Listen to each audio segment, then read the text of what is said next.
Welcome to Startup Heroes. This is Nate. Michael. And Chris. And today we're going to be talking a little bit about how businesses can get involved in community. And so what kind of inspired this is we're here in beautiful Chattanooga. And a big trend we've seen is that there are a lot of new businesses opening up in the area, especially lots of restaurants and stuff like that. And we're also seeing that a lot of older restaurants in our area are switching to some new ideas, like introducing brunch menus, adding mocktails. And it really seems like we're seeing a revitalization of folks going out together and having community, third places at these local businesses. Yeah, I feel like there might be some secret agent out there that is specifically paid to promote the branding of brunch because it is the rage right now. There's no place that's not brunching it up. He's the same guy that got everyone onto avocados and pepper jelly and Chipotle. This guy's good. We need to track him down. Yeah, he's good. And bagels. Yeah, I think it's really been cool to see this re-entry into society from and just panorama. Yeah, just see how these restaurants are taking what used to be kind of known as the bougie hour, or if you were a young 20-something-year-old girl to go out with their friends and woo a lot. Now it's kind of become this widely established fun time for friends and families, and you get to feel a little extra fancy. And the woo is open to all of us. Woo is now everyone. Woo, baby. There is no woo discrimination now. You get to put alcohol in your orange juice, which is just a dream from my childhood accomplished. And yeah, it's just fun. That was your dream as a child. It is now. Retrospectively. Don't even get me started on what I wanted to put in chocolate milk. I plead the fifth. As do I.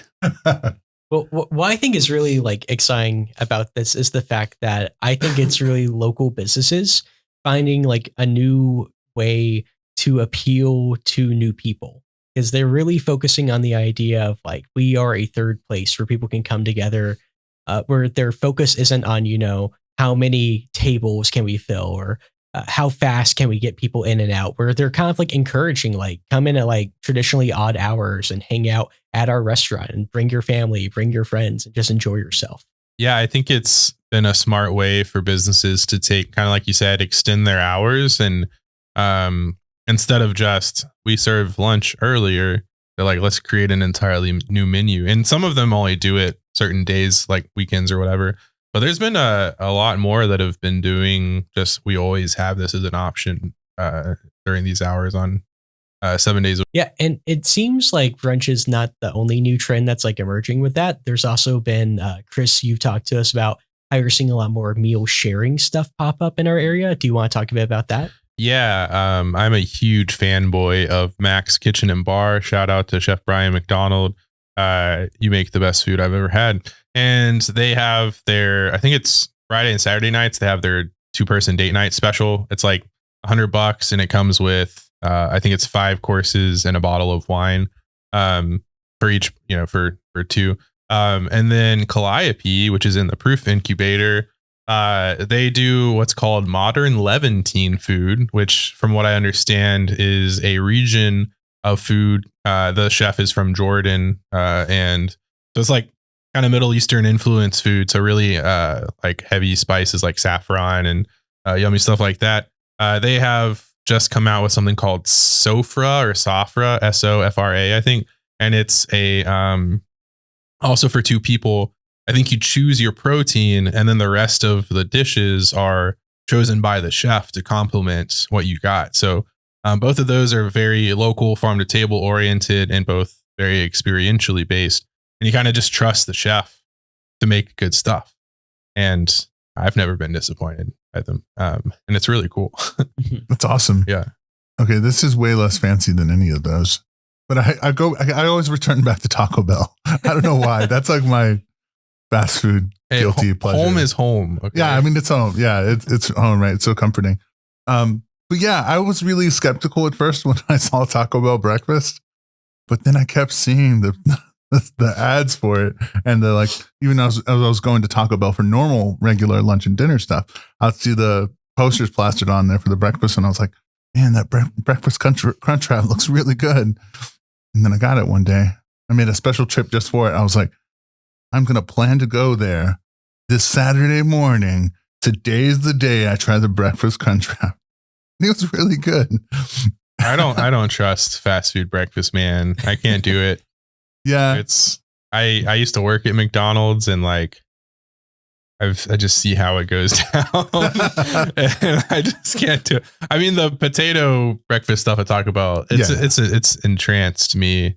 Or like, I haven't tried it still, but it sounds interesting. But we tried the Wendy's breakfast one time.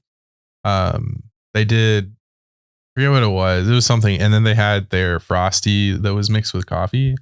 And I don't know if it always tastes that bad, or if just for some reason the one I got was literally like rotten, like spoiled. But it was like you took spoiled milk and made it into a coffee. It was, Yikes. I literally took a sip and almost threw up. Wow. Well, that was not my Taco Bell breakfast experience. Yeah. But yeah, so that's interesting because there's these restaurants like McDonald's, Wendy's, Taco Bell. They've been around forever. And over the last few years, they've opened up to breakfast. And I think it's just a sign that they're trying to, like you said, get into more hours and have more sales potential, because their fixed costs are kind of the same, but then they get to, pay a little extra. Now, I will say it can be frustrating if you want McDonald's breakfast and then you get there and it's like 10:34 and they stop serving at 10:30. Oh, that crushes my heart. Yeah, that's the stuff that nightmares are made. Yeah, because Taco Bell breakfast, I would say that was me being adventurous. That was going on a special trip. But McDonald's breakfast, I mean, I like McDonald's breakfast more than I like McDonald's lunch and dinner. Like, I found out recently that they have. So have you had the sausage McGriddle? Mm-hmm. They have a chicken McGriddle, and so it's the fried chicken on the McGriddle, and that was life changing. Nice. But anyways, so these businesses are realizing that there's ways to make more money by extending hours and offering new products, but also that people care about each other a lot, especially with all the stuff that's gone on, and they realize that family matters, friendship matters. I think there's a huge premium now on experiences, both as couples and spouses, and also as friends and family. A new restaurant just opened up in Chattanooga called Attack of the Katsu, and it looks like a very experience oriented restaurant where everything is decked out and like makes you feel like you're in a Jackie Chan set. And it's I haven't been there, but now I want to go. Yeah, it looks awesome. It kind of reminds me of the place over in Gun Barrel. It's like Forbidden City or whatever. Yeah. I walked inside and I was like, I think I'm on a movie set right now. Like, I expect Jackie Chan to break through the windows and people to start like shooting at him. And but that's cool. And what is the purpose of that if not just to make people feel like they're either at that place or like their experience matters where they're at? Yeah, that's super interesting. Yeah, and I'm also curious of if we are kind of seeing some changes and shifts in culture, and these businesses are kind of like reacting to those changes. Like another big thing that's been popping up has been mocktail bars and the big resurgence of like non-alcoholic drinks. And especially like people my age, that's been huge. Is like the younger, like the 20 somethings and like the just young adults, they're getting really into that stuff. Like we've had the Sleepyhead now has their mocktail bar that just opened up. And it seems to be very popular. It's doing really well. And I think that's neat because it shows that there's a new trend with like young adults where they're wanting to be more health conscious. Well, and I think you touched on it earlier with the third place, like having a place that's not home or work that you can hang out with. And up until recently, it's either been a coffee shop or a bar. Mm-hmm. And I think people are tired of having to have alcohol to have fun with their friends. And they also, if they don't feel like drinking, are tired of explaining why they're not drinking. And sometimes people are like, just get a beer so they don't have to have the conversation about, oh, I don't want to drink right now, or mental health or whatever it is. And I think there's been a huge resurgence of like board game stuff. D&D has gotten really big recently. Yeah. It's just all of these group activities. Escape rooms have kind of popped off. I don't know if y'all have seen this, but indoor golf. Like indoor simulation golf has become super popular. There's actually one right next to right around First Watch. It's called Albatross. Yeah. And it's like you hit it onto the screen and it like kind of like Wii Golf, but fancier. Yeah. And it's kind of like Top Golf too. So it's all these kind of group related activities. So Yeah, it's really interesting. Yeah, no, that is interesting. Yeah. Oh yeah, and then also like the axe throwing and like smash rooms. Yeah, it's both like community, and then I don't know what I think.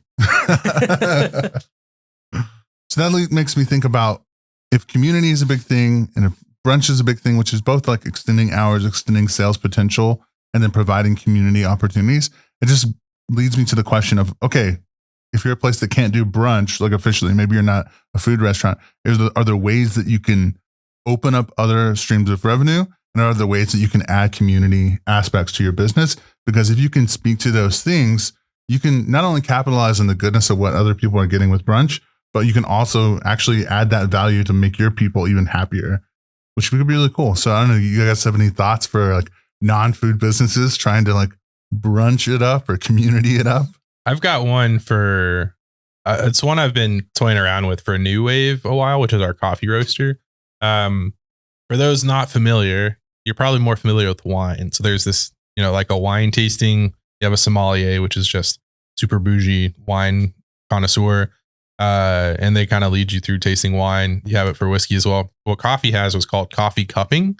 And it's basically this coffee, people see it as this like meditation ritual almost. And it's this really fascinating thing where you grind a specific amount of coffee, you pour a specific amount of water on top in these specific bowls, and you let it sit for a specific amount of time. And then you like break the crust with spoons and you smell it at certain intervals, and then you slurp it. And it's this whole thing. And you kind of get this like shotgun snapshot of how the coffees taste. And the ultimate like version of it is Q grading while doing a cupping, which is Q graders are, it's basically like the white robe, like the coffee fancy, judges. Yeah. Coffee judges. There's only like 300 or 400 of them in the entirety of the United States.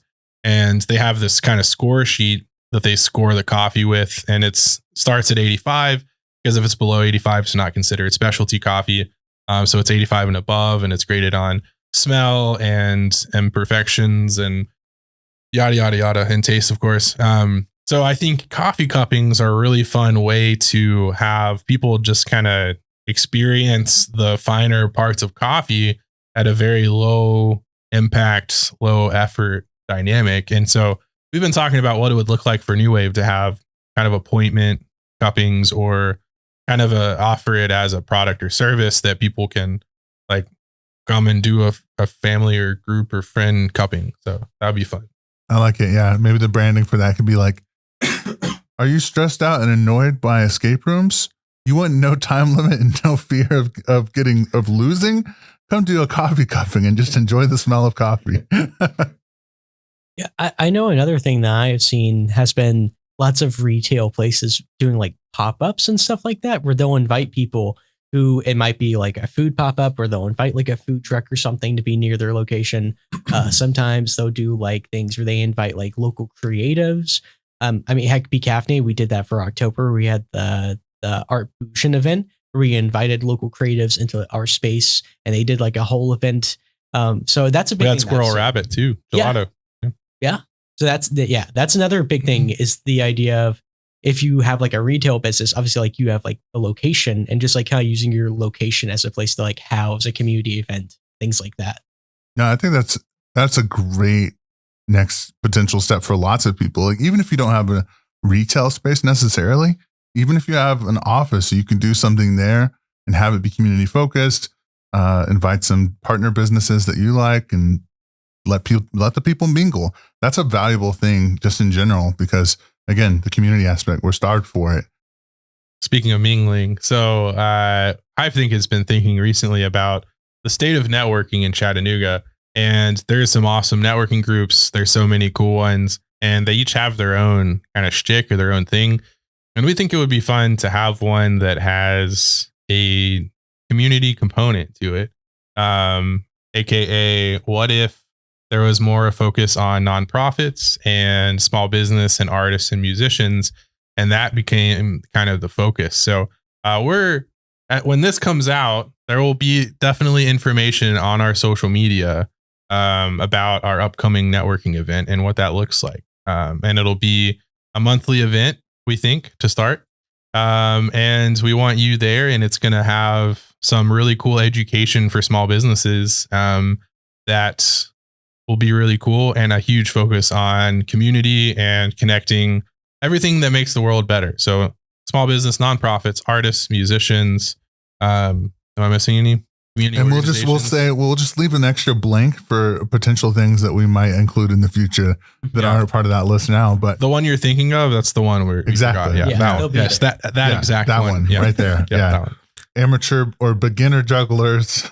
Yeah, that's me. Magicians. Yeah, I'm not really good yet.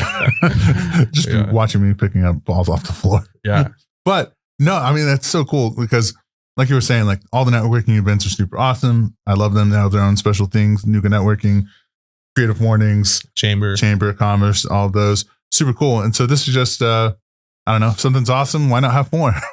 And I think for this, it's going to be really neat to add that nonprofit and artist, musician sector as well as the small businesses, because I think it can be often like if you're just doing one type of thing over and over again, you just get the same people, which is really cool because it's good to revisit and say hi to more people.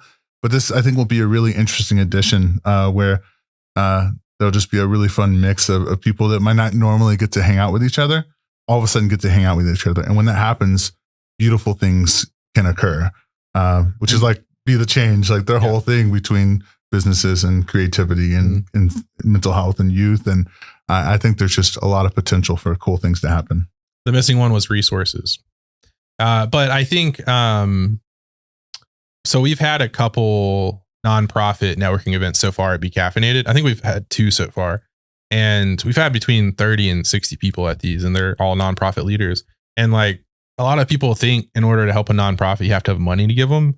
And that's great. They can do a lot of nice things with money, but a lot of times just time and connections go way further than the money that you can give. So I've heard so many stories from these 2 events we've had of just people from one nonprofit talking to another one and saying like, I need this, or we're doing that. And they just connect and then they do it together, or they have a connection that also does the thing or needs the thing or whatever it is. And so much of networking is just like puzzle pieces or a board game of, you know, this person has this resource, this person has that knowledge, and this person needs those. And you just connect them together, and then the tide just rises together and everyone's better for it.